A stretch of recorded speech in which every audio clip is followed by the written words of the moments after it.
Welcome back to the shipyard.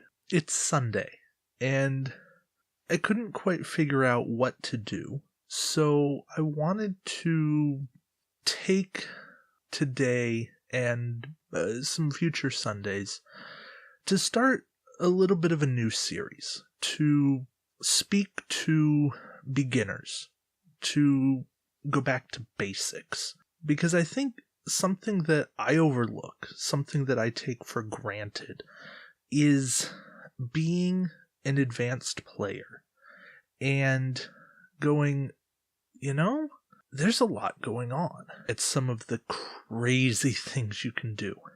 I think it's important to have it on video here. It's something where you want this series to go. You give me your feedback and I will dive into it. So there's a few things that I always consider when I build a list. The first thing I try to do is examine the scenario that I'm playing. Scenarios have a bigger impact in this game than we often realize. Is there a planet? Are there objective tokens? Are there debris fields? Are there things that make me have to move differently? Am I trying to get to a center point and capture, or some corner point and capture? Do I need to hold a place? Am I trying to attack my opponent? Do I have different kind of deployment areas? Do I need to get something off the board? Those are all things that you have to consider when you're building a list. Those are often too varied to cover in something like this. Those are things that I try to cover when we talk about different OP scenarios, and certainly would cover with any kind of mission segment. So let's kind of set that aside. Where this goes in general, say you have a buddy that says, hey, let's play a game. Let's put ships on the board. Let's try to kill each other. Or you're trying to come up with a solid framework to have for a general OP list, a framework. There's a few things to keep in mind. The first is attack dice, both number and quality.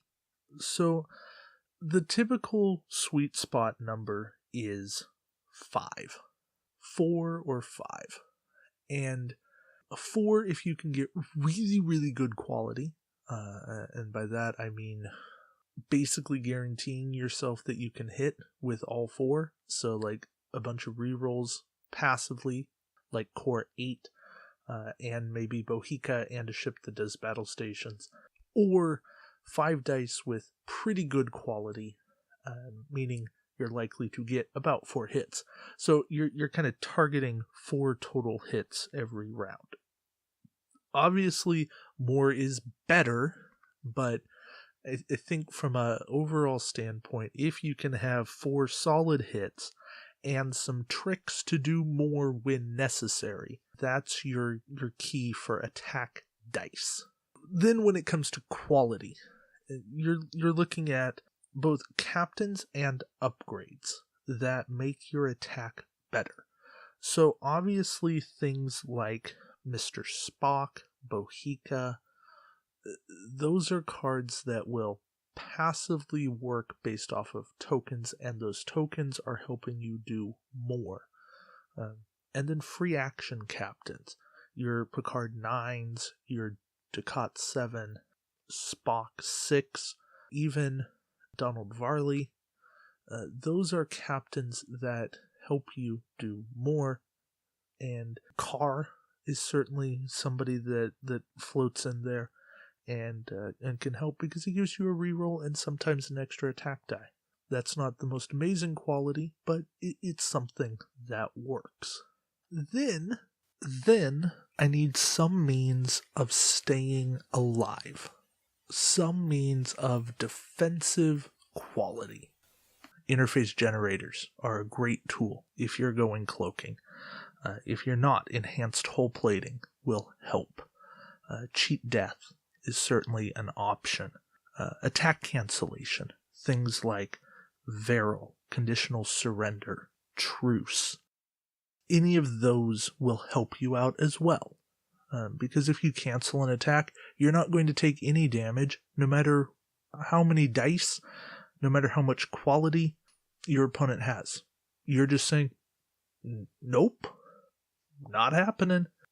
And I think that's something we've gotten away from lately. It's maybe not as powerful as it once was, but it's something that is certainly a tool that beginners can put in their pocketbook and learn to play with. Some other means of doing it are diplomacy. I think that's a Vulcan talent. Tech, or a Romulan tech, temporal displacement. That's a tool in the arsenal. Captain Colo is certainly a very high-level card to redirect attacks. Core 6 goes in there as well. That's old core. To make opponents shoot at you, and then you get extra dice. That can be as simple as putting him on the Somros. Another thing that I always look for is some means of additional movement. Additional movement gets me out of a tough spot. It says, I messed up and I need to react. I need to make things better than they are. I need to change my board position, and this will let me do it. Admiral Forrest, it can be warp jump, transwarp conduit. The reason I bring up all the movement stuff is because there's a movement control aspect to the game. That's the lure fake messages things. That's certainly an aspect you can explore in the game, but it's not exactly beginner friendly. How to use it properly and how to execute it all. Cloaked Minds go into that as well. Board control. Being able to control your movements is important. But board control, movement control, that's all part of a bigger umbrella. And that is, I think I'm on point 4. It's having a means of disrupting what it is your opponent is trying to do. Everyone comes into a game with a plan. They have a means of attack. They have objectives that they are trying to complete. They know what it is that they are trying to do. You need to mess that up. Because if they get to do what it is that they want to do, then they're going to win. That's plain and simple. You have to trust that your opponent is competent and they can execute their build. So if you try to execute your build, then it's just a race to see who built better. And as a beginning player, you're going to more than likely lose that race. That's not an insult. That's just saying that experience has to count for something. So how do you counter that? You mess them up.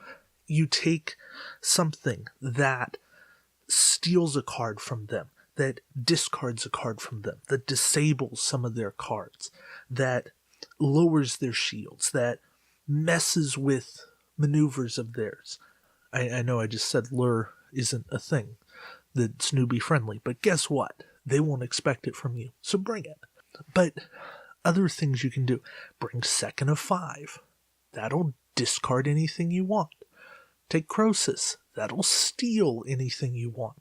Bring Jennifer Sisko. That'll disable 2 things at the start of the game. That slows them down a little bit. These are all things that can help you win games. It gives you just that little bit of extra time to have a chance.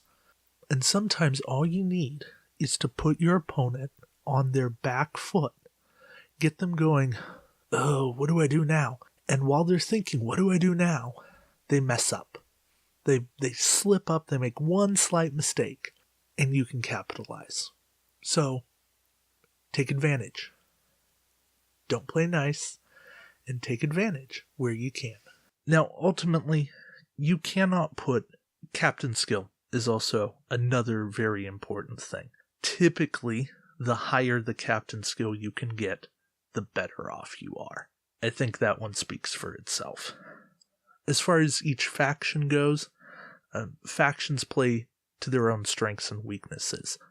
I can certainly go into faction-specific things in this series if you guys are interested in that.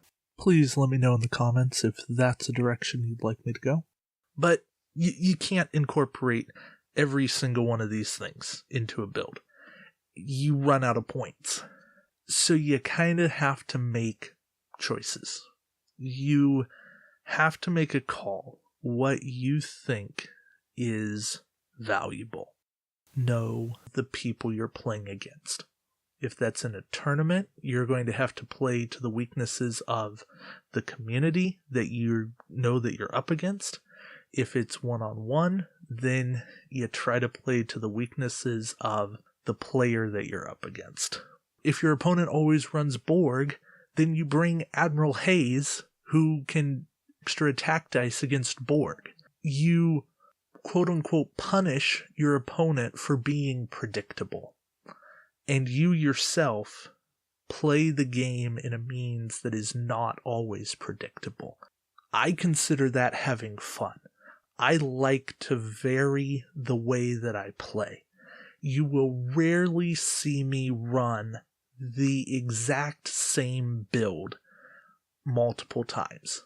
I will maybe use aspects of a build here and there, but I won't run the same things over and over and over again. I hope that I've kind of laid a groundwork of some things to consider when you are first getting started with building a fleet, creating a list for your game to build a squad and have it ready to go. Maybe this segment works, maybe it doesn't. Either way, I do want to hear from you guys because this is something different, and I hope it's accessible to newer players. Thank you guys so much for watching, and until next time, we'll see you around the shipyard. Take care, guys. Also, I'm really sorry for the editing. My computer decided to be very difficult and cut and splice a lot of different audio segments, so I had to re-record a lot of different bits here. My audio quality is a lot better than this normally. Check out any other Shipyard video, you'll see. Thanks, guys.